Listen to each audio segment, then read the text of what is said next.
നോക്കൂ, നവകേരള സദസ്സ് സർക്കാർ സംഘടിപ്പിച്ചത് കേന്ദ്രം കേരളത്തോട് കാണിക്കുന്ന അവഗണനയ്ക്കെതിരായിട്ടുള്ള ഒരു പ്രചാരണ പരിപാടി എന്ന നിലയ്ക്കായിരുന്നു.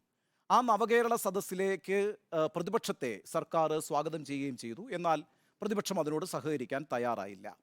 ഇന്നിപ്പോൾ നോക്കൂ, നവകേരള സദസ്സ് പ്രധാനമായും ഭരണപ്രതിപക്ഷങ്ങൾ തമ്മിലുള്ള ഏറ്റുമുട്ടലായിട്ടാണ് അവസാനിച്ചത് എന്ന് മാത്രമല്ല, ഇന്ന് ഈ യോഗം നടക്കുമ്പോൾ ആലപ്പുഴയിൽ വലിയ സംഘർഷമാണ് യൂത്ത് കോൺഗ്രസ് പ്രവർത്തകരും പോലീസുമായിട്ട്. ഇതൊക്കെ സംഭവിക്കുമ്പോഴും ഇന്ന് ആ യോഗം നടന്നു എന്നുള്ളത് വളരെ പ്രധാനമാണ്.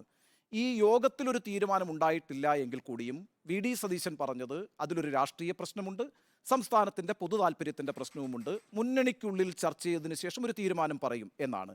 പക്ഷേ സംസ്ഥാനത്തിൻ്റെ പൊതു ആവശ്യം എന്ന നിലയ്ക്ക് യു ഡി എഫിന് ഈ പ്രശ്നത്തെ അംഗീകരിച്ചുകൊണ്ട് ഭരണപക്ഷവുമായി സഹകരിക്കാതിരിക്കാൻ കഴിയുമോ? അവരിതിനോടൊരു പോസിറ്റീവായ നിലപാടെടുക്കും എന്ന് താങ്കൾ കരുതുന്നുണ്ടോ?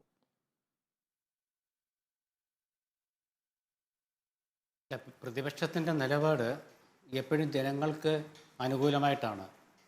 കാരണം പ്രതിപക്ഷമെന്ന് പറയുന്നത് ഒരു തരത്തിൽ ജനങ്ങളുടെ മുഖമാണ്. അപ്പോൾ ജനങ്ങളുടെ കാര്യമാണ് പ്രതിപക്ഷം പറയുന്നത്. അവരുടെ ദുഃഖങ്ങളും അവരനുഭവിക്കുന്ന വേദനകളും അവരുടെ ദൈനംദിന ജീവിതത്തിൽ അനുഭവിക്കുന്ന ഒരുപാട് വിഷയങ്ങളൊക്കെ സംസ്ഥാന ഗവൺമെൻറ്റിൻ്റെ മുമ്പിൽ അവതരിപ്പിക്കുന്ന പ്രതിപക്ഷമാണ്. കാരണം പൊതുജനത്തിന് പ്രത്യേകിച്ചൊരു മുഖമില്ലല്ലോ.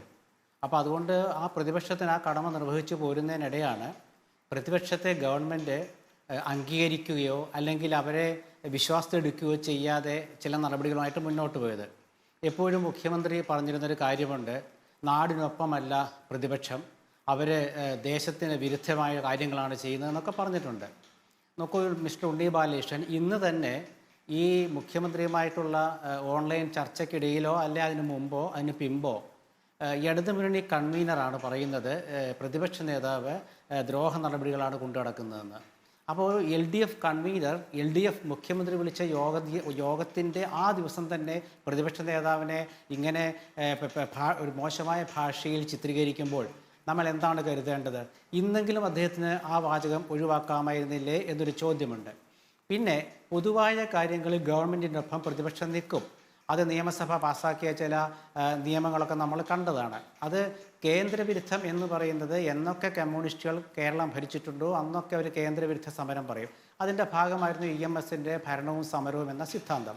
അതിപ്പോഴവർ അവരത് കൊണ്ടു നടക്കാൻ കാരണം എന്താ വെച്ചാൽ ഒരു രക്ഷപ്പെടൽ തന്ത്രമാണ്. കാരണം ഞങ്ങളെ ദ്രോഹിക്കുന്നത് കേന്ദ്രം ഞങ്ങൾക്ക് പണം നൽകുന്നില്ല, അതുകൊണ്ട് ഞങ്ങൾക്കൊന്നും ചെയ്യാൻ പറ്റുന്നില്ല. ഇതാണ് സ്ഥിരമായിട്ട് അവർ പറയുന്നത്. അപ്പോഴാണ് പ്രതിപക്ഷം പറഞ്ഞത്, എങ്കിലൊരു കാര്യം ചെയ്യൂ, ഇപ്പോഴത്തെ ധനസ്ഥിതിയുടെ അവസ്ഥ എന്താണ്? സാമ്പത്തികമായ പ്രതിസന്ധി ഉണ്ടായോ എന്നുള്ള സത്യമാണ്. കാരണം എല്ലാ വിഭാഗം ജനങ്ങളെയും ബാധിക്കുന്ന ഒരു പ്രശ്നമായിട്ട് ഈ സാമ്പത്തിക സ്ഥിതി മാറിയിട്ടുണ്ട്. അതായത് കർഷകരെ, തൊഴിലാളികളെ, ജീവനക്കാരെ, സാധാരണക്കാരെ, കുട്ടികളെ തുടങ്ങിയ എല്ലാ വിഭാഗക്കാരെയും, ഇതുപോലെ എല്ലാ വിഭാഗങ്ങളെയും ഒരുപോലെ ഈ പ്രതിസന്ധി ബാധിച്ചൊരു ഘട്ടം ഉണ്ടായിട്ടില്ല. നോക്കൂ, അവസാനം കലാകാരന്മാരെയും ബാധിച്ചു, കലാമണ്ഡലത്തിൽ ബാധിച്ചു, ജവഹർ ബാലഭവനിൽ ബാധിച്ചു, അങ്ങനെ നീണ്ടു പോവുകയാണ് ആ വിഷയം. അപ്പോഴാണ് പ്രതിപക്ഷം പറയുന്നത്, ഒരു ധവളപത്രം ഇറക്കൂ, എന്താണ് നമ്മുടെ യഥാർത്ഥ സ്ഥിതി, എന്താണ്? പണമില്ലെന്ന് നിങ്ങൾ പറയുന്നു, പണം തരുന്നു എന്ന് കേന്ദ്രം പറയുന്നു, കണക്ക് കൊടുത്തു എന്ന് നിങ്ങൾ പറയുന്നു, കണക്ക് കൊടുത്തില്ലെന്ന് കേന്ദ്രം പറയുന്നു. അപ്പോൾ കണക്ക് കൊടുക്കാത്തൊരവസ്ഥയെക്കുറിച്ച് സംസ്ഥാന ഗവൺമെൻറ് പറഞ്ഞപ്പോഴാണ് GSTയുടെ കുടിശ്ശികയെക്കുറിച്ച് RSPയുടെ UDFൻ്റെ പ്രതിനിധി പ്രേമചന്ദ്രൻ ലോക്സഭയിൽ ചോദ്യം ഉന്നയിച്ചത്. അപ്പോൾ കേരളത്തിലെ ഗവൺമെൻറ് വക്താക്കൾ പറഞ്ഞത് അദ്ദേഹം കേരളത്തെ പരിഹസിക്കാൻ നിന്നുകൊടുത്തു എന്നുള്ളതാണ്. പക്ഷേ കേന്ദ്ര ധനമന്ത്രി അപ്പോൾ പറഞ്ഞത് കണക്ക് തന്നാൽ കുടിശ്ശിക കൊടുക്കാമെന്ന് പറഞ്ഞു. ഇവർ കണക്ക് കൊടുത്തു, കുടിശ്ശിക കിട്ടി. അവിടെ UDF പറഞ്ഞത് ശരിയായി. പിന്നെ പറഞ്ഞത് TN പ്രതാപൻ്റെ ഒരു കാര്യമാണ്. പ്രതാപൻ ഒരു നോട്ടീസ് കൊടുത്തു, ഇങ്ങനത്തെ കേന്ദ്രം ഇതിനാ ദ്രോഹിക്കുന്നത് എന്ന് ചോദിച്ചുകൊണ്ട്. അപ്പോൾ നമ്മുടെ മുഖ്യമന്ത്രിയും കൂട്ടരും എന്താ പറയുന്നത്, ബോധമുദിച്ചു. അപ്പോൾ CPM പറഞ്ഞു അത് തിരഞ്ഞെടുപ്പ് വരുന്നതുകൊണ്ടാണ്, അവിടെയും പരിഹാസമാണ്. അപ്പോൾ പ്രതിപക്ഷ നേതാവുകളുടെ കൃത്യമായിട്ട് പറഞ്ഞു, ഇത് ഞാൻ നിയമസഭയിൽ പറഞ്ഞ കാര്യമാണ്, പ്രതാപൻ ഉന്നയിച്ചത് ഞങ്ങളുടെ അറിവോടെയാണ്. എന്നാലും സമ്മതിക്കല്ലേ, പ്രതാപൻ നിങ്ങൾക്കെതിരെ നിങ്ങൾ പറഞ്ഞത് കേട്ടില്ല, പ്രതാപൻ സ്വന്തമായ നിലയ്ക്ക് പോയി. ഇങ്ങനെ എല്ലാ രീതിയിലും പ്രതിപക്ഷത്തെ പരിഹസിക്കുക എന്നൊരവസ്ഥയാണ് ഇത് കൊണ്ടുവന്നത്. അപ്പോഴാണ് ഒരു ചർച്ചയ്ക്കായിട്ട് ഇപ്പോൾ വിളിച്ചത്. ആ ചർച്ചയ്ക്ക് വിളിച്ചതിൻ്റെ പ്രധാനപ്പെട്ട കാരണം രാഷ്ട്രീയമെന്ന് സതീശൻ പറയാൻ എനിക്ക് തോന്നുന്നത് നിയമസഭാ സമ്മേളനം വരികയാണ്. അപ്പോൾ നിയമസഭാ സമ്മേളനം വരുമ്പോൾ മുഖ്യമന്ത്രി പറയും, ഞങ്ങൾ പ്രതിപക്ഷത്തെ വിളിച്ചു, അവരെ ചർച്ച ചെയ്തിട്ടും സഹകരിച്ചില്ല എന്നാണ്. ഇതിൽ നോക്കൂ, പ്രതിപക്ഷം ഒരുപാട് ചോദ്യങ്ങൾ മുഖ്യമന്ത്രിയോട് ചോദിച്ചിട്ടുണ്ടാവും.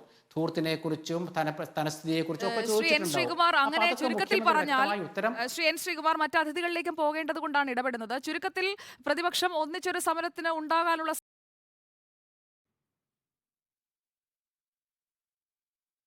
കേന്ദ്രവിരുദ്ധ സമരത്തിന് സമരമല്ലല്ലോ ആവശ്യം.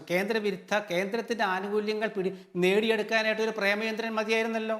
അതുപോലെ 18 MP മതി. അവരെയൊക്കെ വിശ്വാസത്തിലെടുക്കട്ടെ. ആദ്യം MP യോഗം വിളിക്കട്ടെ, MP സംസാരിക്കട്ടെ. UDF ആയിട്ട് പ്രതിപക്ഷ നേതാവുമായിട്ട് സംസാരിച്ചതും ഉപനേതാവുമായിട്ട് സംസാരിച്ചതും നല്ല കാര്യമാണ്.